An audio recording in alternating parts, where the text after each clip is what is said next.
Hello, and welcome to the first episode of PopTakes. I'm Eva. And I'm Rosalie. And join us on our podcast where we dive into the world of pop culture along with hot takes. In each new episode, we will dissect a few hot takes where we sometimes agree and most of the time we learn something new. Let's take a look at our first hot take of our episode. Cold showers are better than hot showers. What do you think, Rosalie? I don't know where I stand on this one. It's like, I go back and forth because at camp, like we would not be able to take hot showers. Like, it just wasn't possible. Like, the first few people would get it and everybody else was cold. And so when I got home, like, it was so hard to transition back into those hot showers. So I would just literally just be taking cold showers for like a week and a half. Wow, that's crazy. I think like I definitely can see both sides. Like, you know, those cold showers like wake you up and they just kind of like shake you a little bit. But there's nothing better than stepping into like that hot shower and just like the steaminess. I feel like nothing can like replace that. So true. I don't know. I feel like cold showers, they're so much better for like water conservation and things like that. That's true. I've seen this shower one time which like tells you like how many like gallons of water you've wasted. Yeah. And it'll show you like a polar like on an ice cap and like it's melting as you use more water. You're definitely like less likely to stay in the shower for 20 minutes when like that water is ice cold. So there's always that. And I feel like there are some health benefits. Oh no, definitely.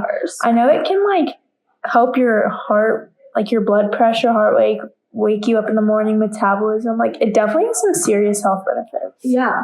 I think that's the good thing about cold showers. Hot showers are always nice though. You know? Right. There's like nothing like, especially cold outside. I know we don't get that much in Houston, but cold outside, hopping into a hot shower, there's like nothing like that. So true. And I feel like even after I go for like, I do something where I'm like sweaty and stuff, I still end up taking like a hot shower. All right. Even though like cold showers, it's inevitable. Like, it's going to happen. Yeah, so true. Okay, so for our next hot take, we're going to be talking about Starbucks. Is it worth the price, Eva? I'm going to say no. I'm a strong believer. I don't think it's worth the price. Okay. What do you? I go back and forth on this. Like, I don't necessarily think that it's 100% worth the price and everybody should be going there like all the time to get their coffee. I just think it's so convenient. Like, 100%. I have the app, I get the points, all of those things. Yeah. So it's like, you know, like it's just there and it's convenient. They're so fast with it usually too.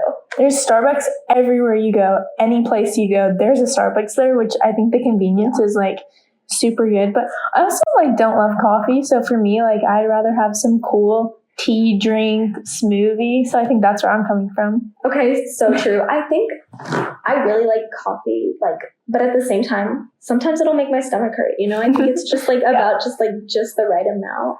And I enjoy like the frappuccinos. Starbucks makes. Yeah, so much.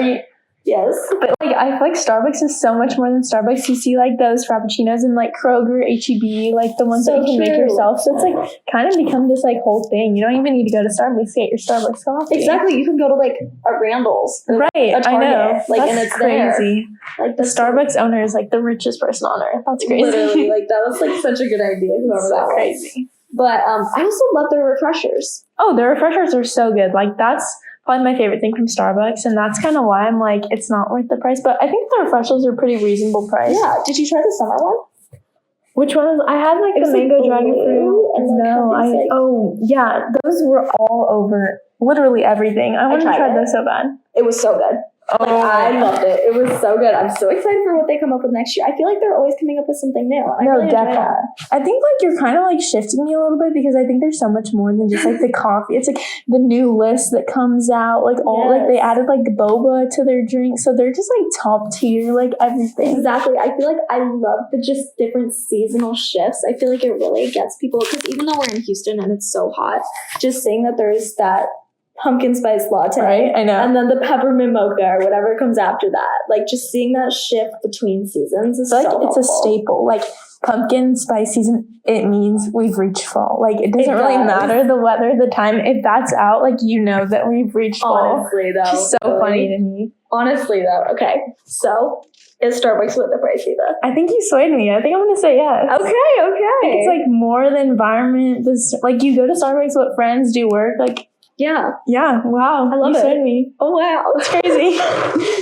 All right, let's hop to our next topic, which is camo, leopard, like this new kind of trend that's coming out recently. What are your thoughts, Rosalie? I hate it. Okay. Like, I don't understand the camo trend, especially in school.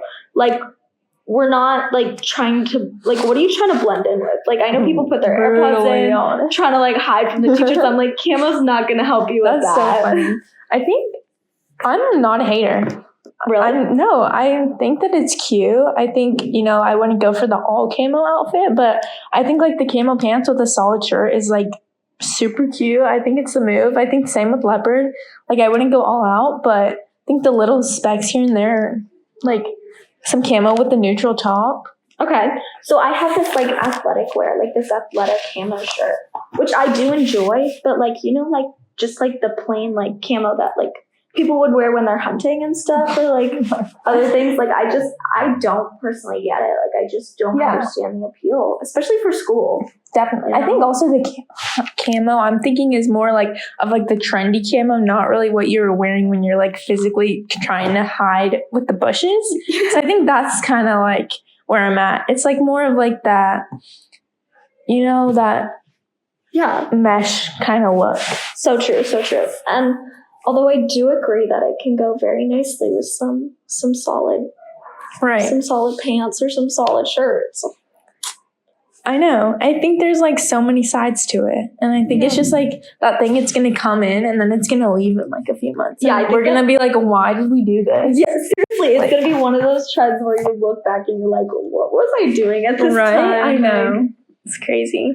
Okay. I think, like, on that note, we're seeing, like, 90s styles come back so much. We are. And I like it. I'm all here for it. Talking about our next trend, I mean, the 90s style. I do. I love it. I'm currently wearing, like, kind of oversized jeans. I love that. But I love it. I love the comfy look, the comfy feeling, just kind of the atmosphere that the oversized. I love like the flare bell bottoms. Like, I think those are so cute. Bell bottom jeans, like, yes, please. Like, I think they're so cute. Literally. I like the flit and flare. I like the flare leggings. Those flare leggings. But those are my flares have been a thing for a while. But I think, like, I think those are here to stay, but I think we see, like, maybe, like, low rise is coming back a little bit. I think so too. And just, like, the way we, like, clip our hair back. I think it's so I'm seeing a lot of 90s and 2000s trends coming back with the low rise stuff. Definitely, yeah. Like, I see people, like asking for, like, more low rise things, and it's like, wow. Right. Like, crazy. Or I'll be in the store with someone, they're like, oh, I used to wear that when I was a kid. It's, like, crazy. Because, like, imagine, like, what we're going to see, like, in, like, 30 years, and we're like, oh, I wore that to high school. Yeah, like, that's crazy. Like, it's insane how, like, things become trendy. Right. And, like, vintage. And, like, people, like, want that. Vintage retro. Like, that's so, styles. Like, what we're wearing right now is going to become vintage. Like, literally. Like, so all weird. of these, like, the Free People shirt that I'm wearing, which I actually got off of Crossroads. Oh, my God. Yes. I know. I think that, like, thrifting has led to, like, the 90s style because people are giving their clothes and then you're like, oh, this is cute. Yeah. But it kind of, like, fits the trend, but it's 90s. Yeah, the trend of, like, thrifting and then finding those clothes and using them again. I love a good thrift store. Same. Literally. Like, a good thrift store with reasonable prices with cute stuff. Like, there's nothing better. Literally. And just being able to search through it, I think, is so nice, too. I think it takes a certain person to be able to, like, go through everything and, like, the patience, but high risk, high reward. Like, the reward is crazy. Literally, I found some of, like, my favorite kind of outfits just, like, searching and searching and searching, and it finds you such good stuff. You know, sometimes it's a hit, sometimes it's a miss. Yeah. But, like, if you really look and you go on a good day, then you'll get lucky. What are some good thrift stores? Okay, so there's Crossroads in the Village. That's a good one, yeah. I'd say it's relatively on the cheap side. I wouldn't say it's, like, $2, $5. Right, yeah. But, you know. Like, reasonable, yeah. There's this place called Pre-Loved. It's near, like, a gas station, like, I think on Stella Link. Oh, yeah, I've heard of that. Super cool. I've been going there for so long. Like, there's so much stuff there that sometimes you're not going to find anything, but I think when you do, it's, like, such a steal. And Yeah. the stuff is like pretty like trendy. I wouldn't say that the stuff is all from like your grandma's closet. Exactly. That's so important to find, you know? I know. And then there's Pavement in like the Montrose area. Like there's just so many places. I think there's also this one, the Buffalo Exchange. Yes, yeah, I've heard of that one. Yes, I went there when I was in New York. I went to the Buffalo Exchange, and that was the first time I heard of it, and it was so good. I loved it, so I'm gonna keep going. Maybe not in New York, but here in Houston. Yeah, definitely. I've definitely seen that one. And then Plato's Closet. Have you been there? I've not been there. It's like a big thing. It's like a franchise, but they have so much stuff there. It's like a massive store, all with clothes, and you definitely need to be in a certain mood to be shopping there. Because you need to have patience, but like there's so much stuff there, you're gonna find something. Yeah, honestly, even if it's like more cheaper on the cheaper side, like Value Village and stuff, I feel like you can still find good things there. You just have to have that open mind, and you have to be willing to look for something, you know? And I think also the price can justify it sometimes, because if you see something that you're like, oh, I don't know, but it's $2, like, hey, maybe you can like style it. Like the cutting of the shirt, like the neck line, like that's such a big thing. You can find a shirt, you're like, I don't really like it, but then you cut the neckline and you're like, I know, cutest thing ever. I also loved how thrift stores, it's like more, it's helping people with their individuality. When you go to like these bigger stores, like it's the same thing, copy paste, but you go to a thrift store and you're able to find pieces that you like actually like, and that's not just on trend. You know? I could not agree more. Yeah, when you go to the store, you see 30 of the same leggings all in line waiting to get picked up. So there's one of that, and like you'll be lucky to take it home with you. Exactly. And then you just like, you find yourself too. I know. All right. Thank you so much for tuning in. Yes, this was an amazing first episode. And we hope you'll join us soon. Thank you.